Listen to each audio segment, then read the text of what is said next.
Wakati mchezo wa ligi kuu soka Tanzania bara kati ya timu ya Young Africa mabingwa watetezi dhidi ya timu ya Tanzania Prison ukimalizika, afisa habari wa zamani wa klabu ya Yanga Haji Sunday Manara aliweza kuingia kwenye purukushani na mmoja wa askari magereza baada ya kuambiwa aondoe gari yake wakati ambapo walikuwa wakifanya mahojiano na vyombo vya habari nje ya uwanja wa KMC Complex.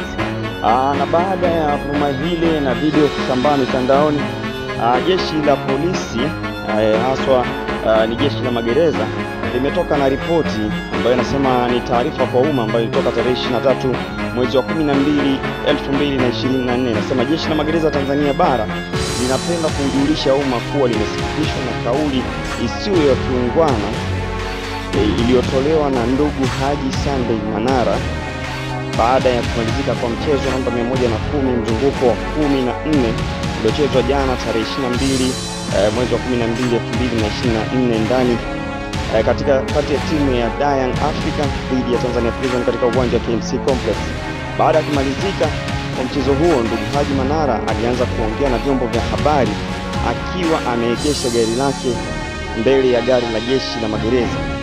Kwa kuwa alikuwa amezuia gari la jeshi kuondoka, aliombwa atoe nafasi kwa kusogeza gari lake kuruhusu gari alilokuwa amezuia liweze kupita na yeye aendelee na mahojiano yake.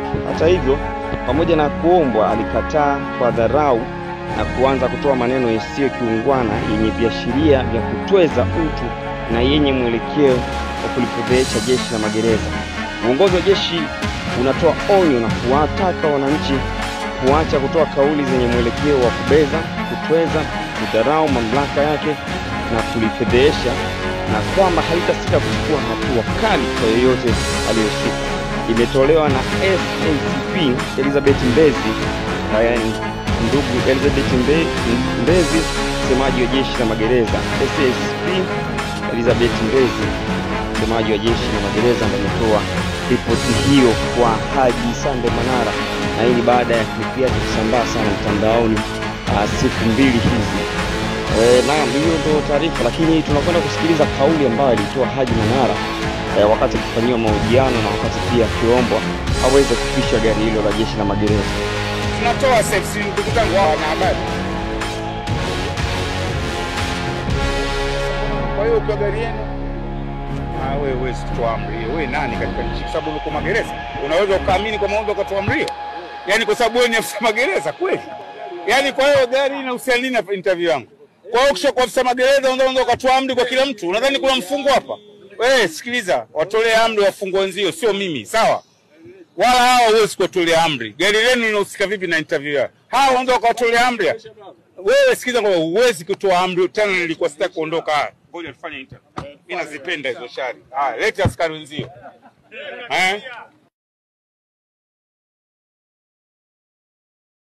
Watanzania, washabiki wa mpira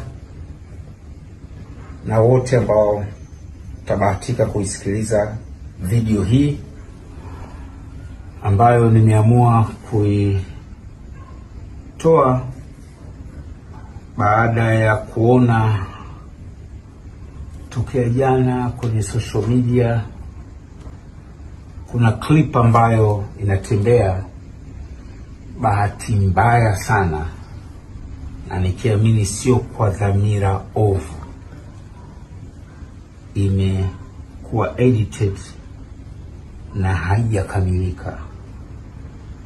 Lakini kabla ya kwenda katika maelezo ya what is happening, ni vizuri nikatanguliza neno kubwa na zito la samahani kwa yoyote ambaye amekwazika kwa namna moja au nyingine kutokana na video ile,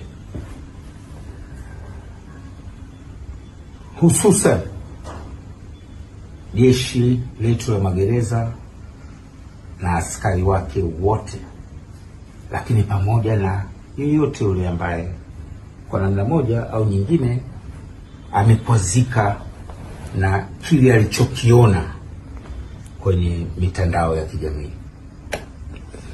Sikuwa na nia ya kujibu chochote, kusema chochote,